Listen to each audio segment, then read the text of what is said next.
Okay, hi everyone. So today we will discuss about strategy to ace your class 12 boards exam. Guys, trust me, अगर आपने ये strategy follow करी ना, तो पक्का तुम्हें अपने मेन सब्जेक्ट्स में तो 100 आउट ऑफ 100 लाने ही वाले हैं।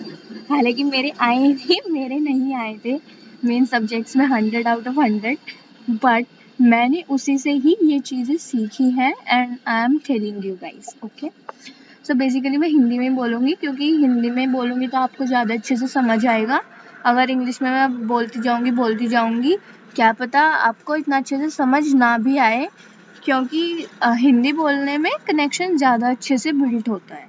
ओके, सो गाइस, सबसे पहले एक जनरल अपनी स्टेटमेंट्स के साथ जो है हम करते हैं स्टार्ट। तो देखो, अभी आप 12th क्लास में हो तो 12th क्लास का सिलेबस आपका स्टार्ट हो चुका होगा और मे बी आपके बहुत सारे चैप्टर्स भी कंप्लीट हो चुके होंगे, क्योंकि क्लास 12th में आते आते मतलब जब आते हो आप, तो जो टीचर्स हैं वो जल्दी अपना जो है सिलेबस कंप्लीट करने का ट्राई करते हैं, क्योंकि अगर वो जल्दी सिलेबस स्टार्ट करेंगे अपना, तो जल्दी ख़त्म होगा तो ज़्यादा PYQs और अपने मॉक्स वगैरह आप लगा पाएंगे।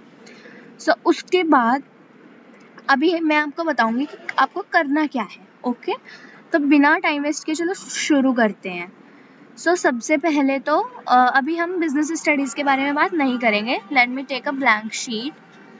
Okay, here is a blank sheet. Okay okay, तो अभी मैंने ब्लैंक शीट ली है।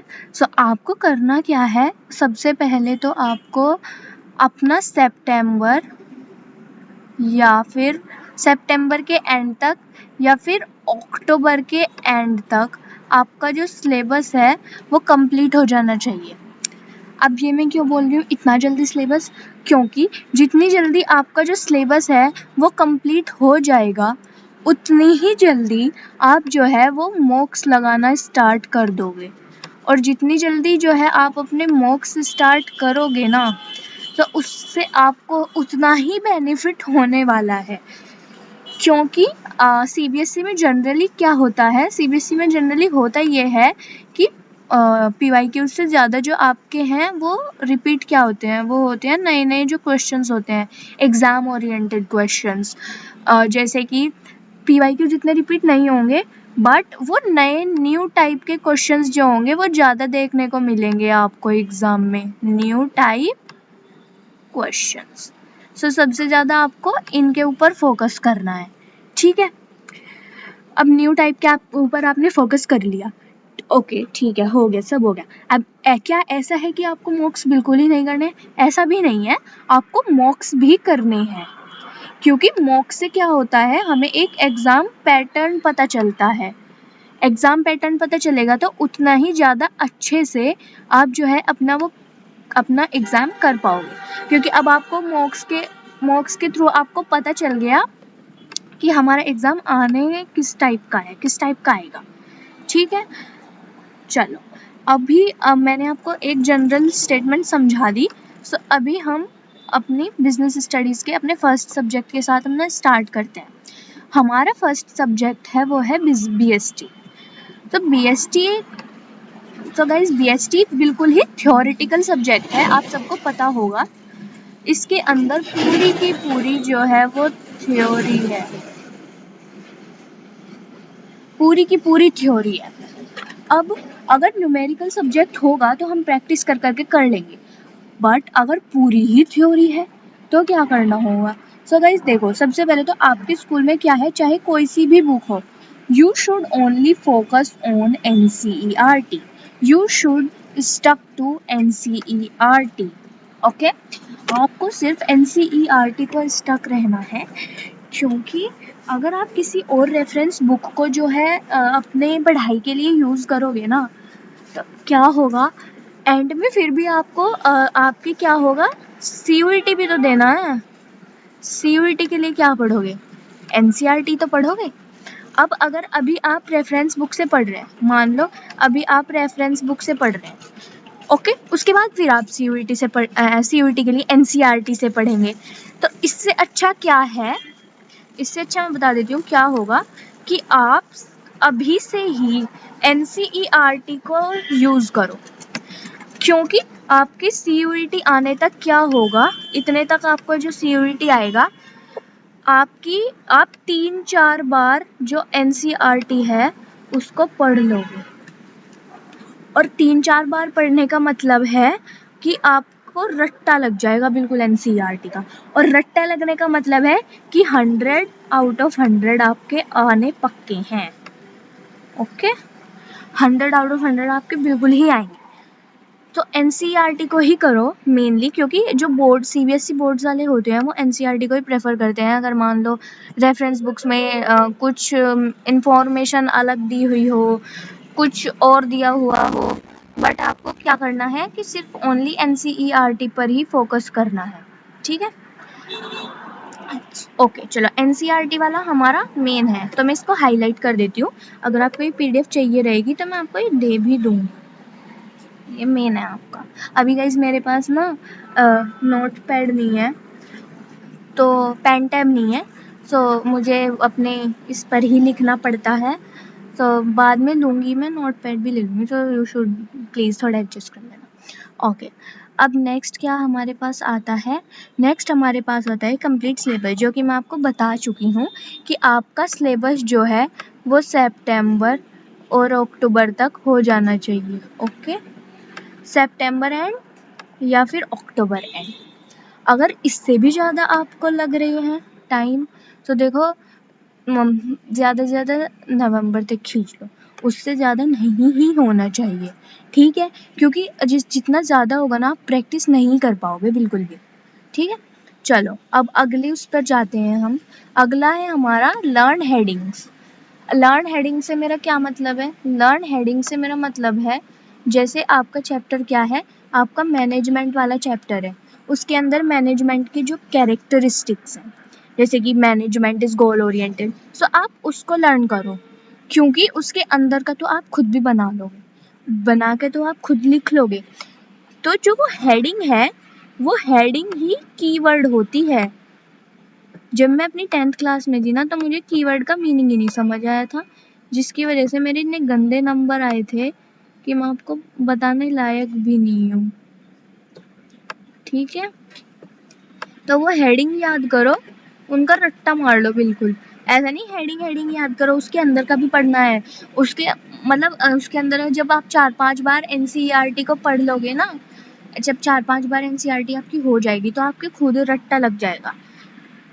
और जो मतलब रिवीजन मैंने बता ही दिया आपको कि रिवीजन 4-5 टाइम्स, वो तो ऑलरेडी है हमारा, है ही कि हाँ भाई रिवीजन करना ही करना है। चलो ठीक है, और इसके अंदर जो है वो केस स्टडी सबसे ज़्यादा इम्पोर्टेंट है, क्योंकि बिजनेस का पूरा पेपर लिख भी देती हूँ मैं। पता नहीं मेरी राइटिंग तुम्हें समझ आएगी नहीं, क्योंकि मैं जैसा मैंने बताया कि मेरे पास जो है पेन टैब है नहीं, तो मुझे ऐसे ही लिखना पड़ रहा है। पूरा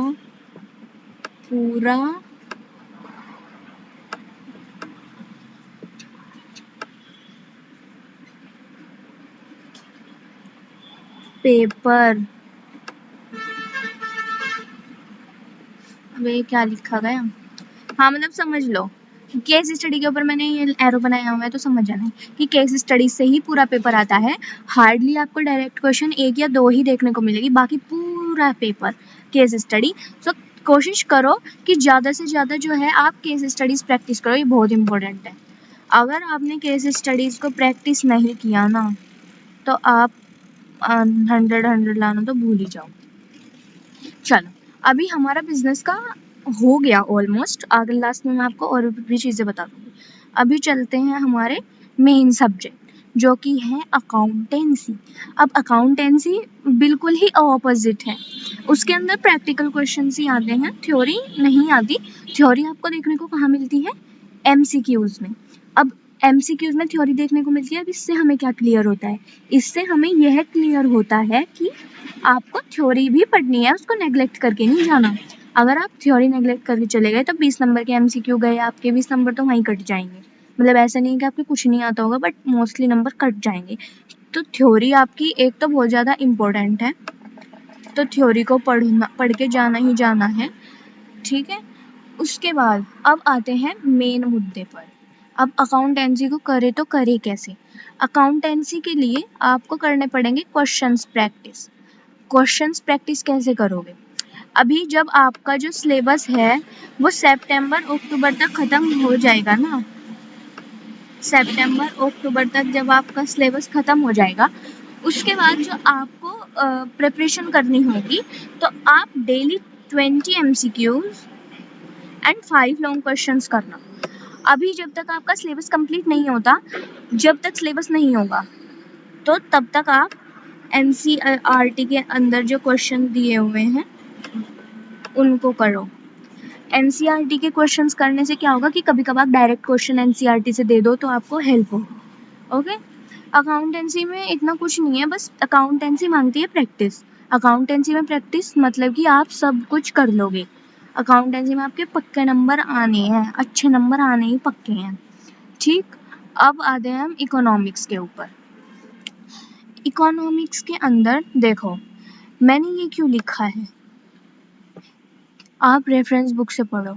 क्योंकि रेफरेंस बुक से पढ़ना इसलिए इम्पोर्टेंट है क्योंकि NCERT के अंदर जो भाषा है ना, NCERT की जो लैंग्वेज है वो बहुत ही हार्ड है, बहुत ज़्यादा। अब NCERT की लैंग्वेज हार्ड है तो आपको reference book, obviously reference book से पढ़ना पड़ेगा। रेफरेंस बुक से पढ़ो, जब तक आपका सिलेबस कंप्लीट नहीं होता अच्छे से पढ़ो, अपना पूरा लर्न करो, रिवाइज करो। आपके स्कूल में भी हाफ ईयरली वगैरह सब होंगे, उनको अच्छे से दो। ओके, आपका होगा।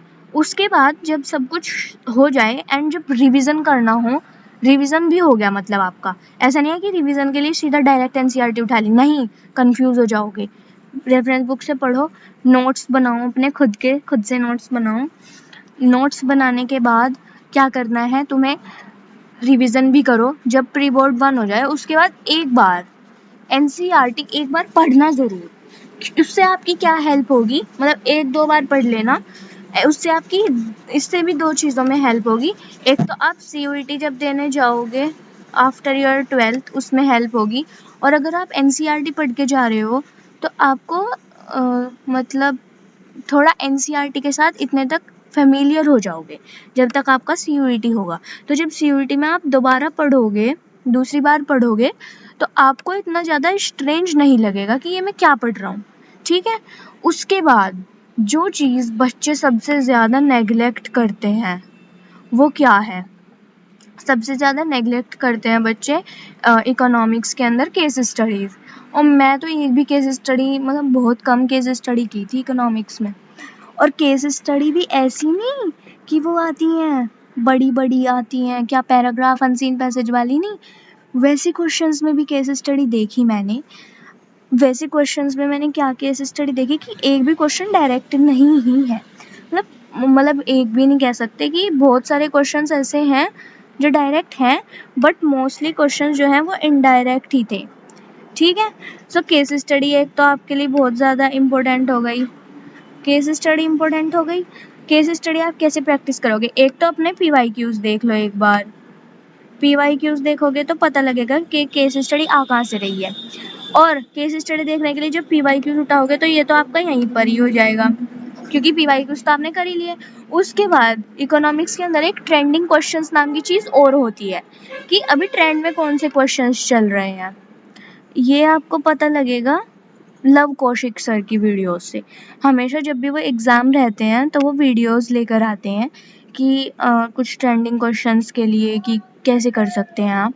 ठीक है, तो वो वीडियोस आप ज़रूर देखना, उनकी लाइव ज़रूर अटेंड करना। यूट्यूब पे ही लाते हैं। बाकी मैं भी आपको प्रोवाइड करूँगी जो मेरे एग्ज़ाम्स है खुद के, बाकी मैं आपको गाइड करूँगी एंड आपको मैं जो है क्वेश्चंस वगैरह प्रोवाइड करती रहूँगी, तो जिससे आप वो मिस्टेक्स ना करो जो कि मैं कर चुकी हूँ ऑलरेडी। ठीक है, अगर आपको ये PDF चाहिए होगी तो मुझे बता देना, मैं आपको ये PDF भी दे दूँगी। चलो, अब हमारी मेन सब्जेक्ट्स तो हमारे हो गए। अब आते हैं हम हमारे जो बाकी के सब्जेक्ट होते हैं जैसे इंग्लिश वगैरह, इनको ना काफ़ी हम अपने मेन सब्जेक्ट्स के चक्कर में ना काफ़ी ये बेचारे नेग्लेक्ट हो जाते हैं, बट ऐसा नहीं करना है। इंग्लिश में आपको डेली 2 रीडिंग कॉम्प्रीहेंशन करने हैं। क्या करनी है? 2 RC करनी है। इंग्लिश में आपको 2 RC करनी है। कब करनी है 2 RC? अभी तो फिलहाल just focus on your completing your syllabus. सबसे पहले तो अपने सिलेबस को ही कंप्लीट करने पे फोकस करो। अभी सब कुछ अपने दिमाग से निकाल दो, कॉन्सेप्ट समझो। सबसे ज़्यादा इम्पोर्टेंट बात यही है, कॉन्सेप्ट क्लियरिटी होनी चाहिए। क्योंकि आपके एग्जाम्स के अंदर क्या आती हैं? केस स्टडीज आती हैं। केस स्टडीज आती हैं मतलब concept clarity is must. Case study आप जब भी सॉल्व कर पाओगे जब आपकी कॉन्सेप्ट्स क्लियर होंगे। चलो ये भी हो गया। उसके बाद आ जाता है फिजिकल एजुकेशन। फिजिकल एजुकेशन का पेपर भी ना काफ़ी टेक्निकल आता है। पीई के पेपर में मैंने खुद देखा, वो तो अच्छा है कि मेरे पास रेफरेंस बुक थी, मैं उससे ही पढ़ के गई थी। एनसीईआरटी वगैरह मेरे पास कुछ थी नहीं पीई के लिए, वो भी मेरे सर ने दी थी मुझे स्कूल से। तो पीई के लिए मैंने बुक पढ़ी है बहुत ज़्यादा, बाकी ज़की सौदागर से मैंने पढ़ा है। बाकी पीई के लिए मैं भी बता सकती हूँ आपको, मैं पढ़ा सकती हूँ अगर आप बोलोगे तो। चलो हो गया। पीई आपको मस्ट पढ़ना है, पीई को भी नेगलेक्ट नहीं करना क्योंकि उसका पेपर भी काफ़ी टेक्निकल आता है। अगर हो सका तो मैं अपनी बुक से आपको इम्पोर्टेंट टॉपिक्स की पीडीएफ दे दूँगी, अपनी बुक से बना के दे दूँगी जो बुक मेरे पास थी, क्योंकि मैंने भी उससे ही पढ़ा है। एंड पीई में आई थिंक मेरे 94 नंबर आए हैं पीई के अंदर। 30 तो प्रैक्टिकल के ही होते हैं। पीई में 94 ठीक ही है बाकी मेरा। और हाँ, पीई के अंदर एक बहुत अच्छी खासी केस स्टडी आई थी, जो कि न्यूमेरिकल से आई थी। जो बाई वाला मेथड होता है ना, आप अभी पढ़ोगे आगे जाके, अभी फर्स्ट चैप्टर में ही आपके टूर्नामेंट होता है, उससे केस स्टडी आई थी। तो इसके अंदर देख लेना, केस स्टडी वगैरह भी कर लेना अपनी। ओके, अभी तो बस अपने सिलेबस कंप्लीट पे फोकस करो।